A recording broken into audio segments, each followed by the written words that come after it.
So, I live in Serenity Estates. Sounds peaceful, right? It's not. It's a suburban panopticon controlled by the most powerful force in the universe. A homeowners association with a rulebook thicker than the complete works of Tolstoy and a president, Brenda, who patrols the streets with the grim determination of a border guard. I'm not a rebel. I keep my grass at the regulation 2.5 inches. My mailbox is approved beveled colonial white. I even pretend to enjoy the annual mulch appreciation mixer. I just wanted one small, personal touch. A little guy named Norman. Norman was a garden gnome, not a flashy one. He had a blue hat, a fishing rod, and a serene, slightly dopey smile. I placed him by my azalea bush, thinking he was harmless. I was wrong. 3 days later, the first missive arrived. It wasn't an email. It was a formal, cream-colored envelope, hand-delivered like a subpoena. From the Serenity Estates Homeowners Association. Urgent violation notice. Case #SE4832. Dear resident, it has come to our attention that you have erected an unapproved exterior figurine, Category 7C, whimsical and non-arboreal, in clear violation of Covenant 12, Section 4, Paragraph B. All lawn ornamentation must be pre-approved by the Design Review Committee and must not deviate from the community's aesthetic of subdued elegance. You have 48 hours to remove the offending article. Failure to comply will result in a fine of $50, accruing daily. Sincerely, Brenda Whitlock, HOA President, Serenity Estates. I sighed. This was peak Brenda. I went to her house, Norman in hand, to appeal. Her home was a monument to beige. We stood on her pristine porch. Brenda, it's about the gnome. The violation, she corrected, not smiling.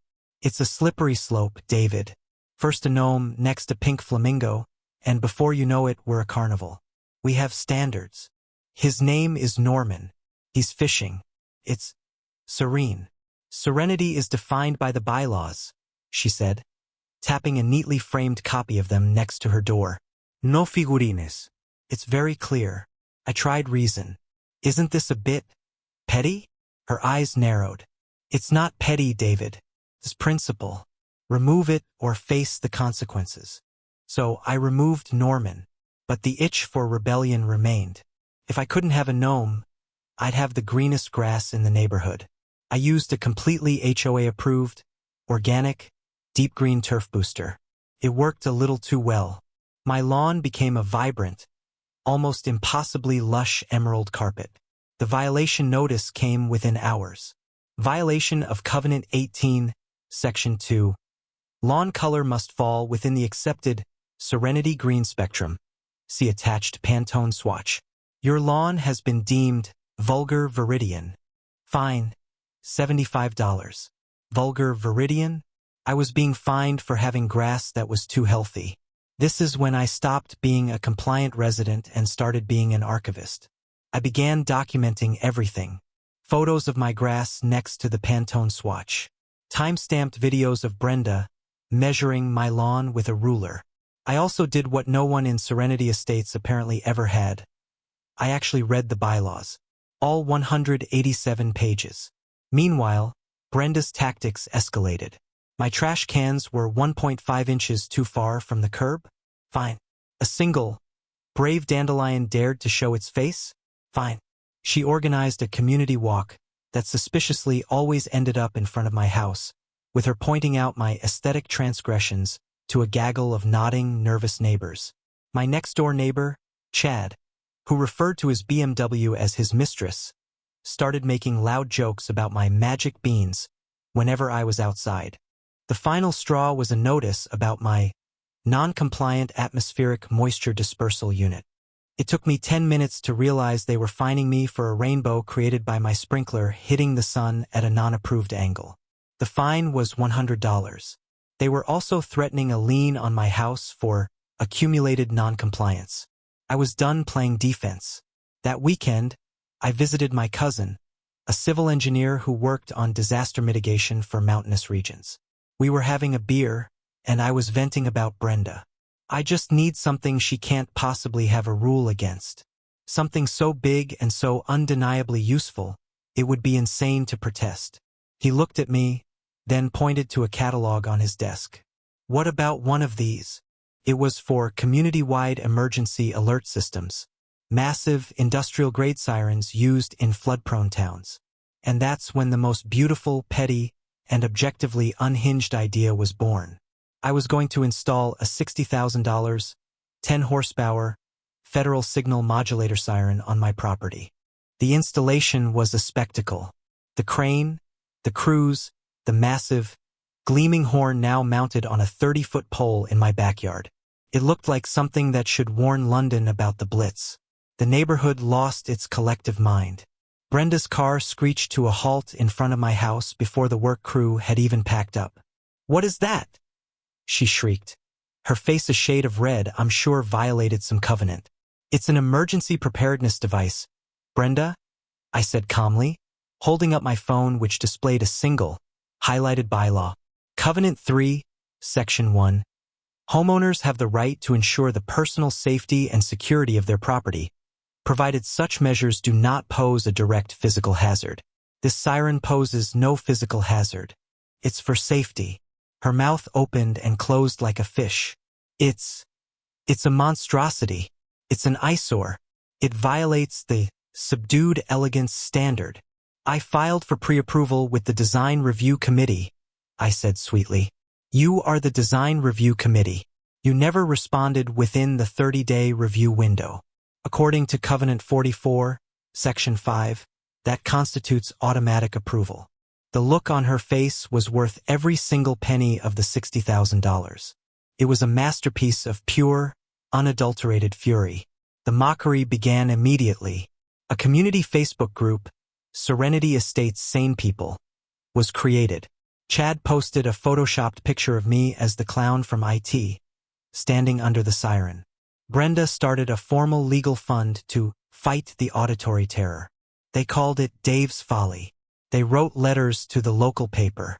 I was the neighborhood joke. While they mocked, I researched. Deep in the bylaws, I found my golden tickets. Covenant 27, Section 9. No structure, including fences, sheds, or permanent play equipment, may exceed 6 feet in height without explicit board approval. Brenda had an 8-foot-tall, lattice-topped garden trellis. Covenant 15, Section 1. All dwellings must feature earth tone, wood appearance siding. No vinyl siding permitted. Brenda's stunning cedar shake was, upon close inspection with a zoom lens, high-end vinyl. A quick public records request to the county assessor confirmed it. The motherlode, Covenant 1, Section 1. The No Commercial Enterprise Clause. This one prohibited running a business from your home. But my deep dive into social media, using a fake account, revealed that Brenda was running a surprisingly successful essential oils MLM, using her garage as a storage and distribution center. There were daily posts from her team picking up inventory. I had her, not just on one violation, but on a pattern of willful, knowing hypocrisy. The annual HOA meeting was packed. It was a hostile crowd, and I was public enemy number one. Brenda stood at the podium, a vision of smug authority. "And now," she said, her voice dripping with condescension, "we'll address the elephant in the room, or should I say the siren in the neighborhood. Mr. Davidson, care to explain why you've chosen to destroy our property values with your contraption?" I walked to the microphone, a manila folder in my hand. I was calm. I was ready. "Thank you, Brenda. I installed the siren for community safety. But you're right, it has been a point of contention. It got me thinking about the importance of rules, and how they should apply to everyone equally. I could feel the room tense up. So, in the spirit of community, I continued, I'd like to propose a new informal committee, the Bylaw Compliance Verification Committee. I've even done some preliminary work. I clicked a button on my laptop, and a projector lit up the screen. Slide 1. A photo of Brenda's 8-foot trellis, next to the text of Covenant 27, Section 9. The room gasped. Slide 2. A close-up photo of her vinyl siding, next to the county assessor's document listing it as vinyl composite. and the text of Covenant 15, Section 1. Murmurs turned into angry chatter. Slide 3. Screenshots of her essential oil business, her team members loading boxes into their cars from her garage, and the text of Covenant 1, Section 1. The room erupted. Brenda was sputtering. These are lies. Fabrications. He's harassing me. Is it a fabrication, Brenda? I asked, my voice still calm. Or is it just the rules?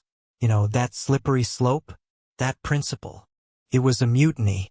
The very neighbors who had mocked me were now shouting at Brenda, demanding her resignation. Chad, of all people, stood up. You fine me $200 for my kid's treehouse being 2 inches too tall. And you have this. The board, sensing a bloodbath, quickly moved to vote. Brenda was removed as president by a landslide. In the following months, the new, more reasonable board rewrote the most absurd bylaws. Norman returned to his azalea bush, now joined by a whole family of unapproved flamingos and a concrete turtle. The atmosphere in Serenity Estates was, for the first time, actually serene. Then the storm hit. It wasn't in the forecast. A derecho, a massive wall of wind and thunderstorms, ripped through the region.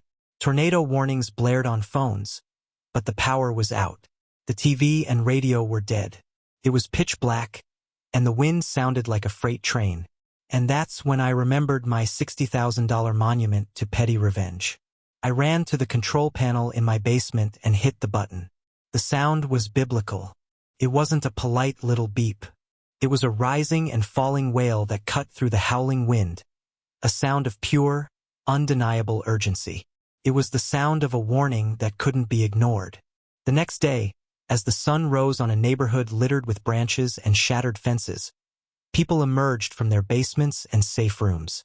The local news reported that a confirmed EF2 tornado had touched down less than a mile away, ripping a path directly toward Serenity Estates before lifting. The emergency management chief was interviewed, saying the early warning from that siren gave people the critical minutes they needed to get to safety. They came to my house, not with fines but with gratitude. Chad, looking sheepish, shook my hand. My kids, man, we were in the basement because of that thing. Thank you. The final tally from the community group?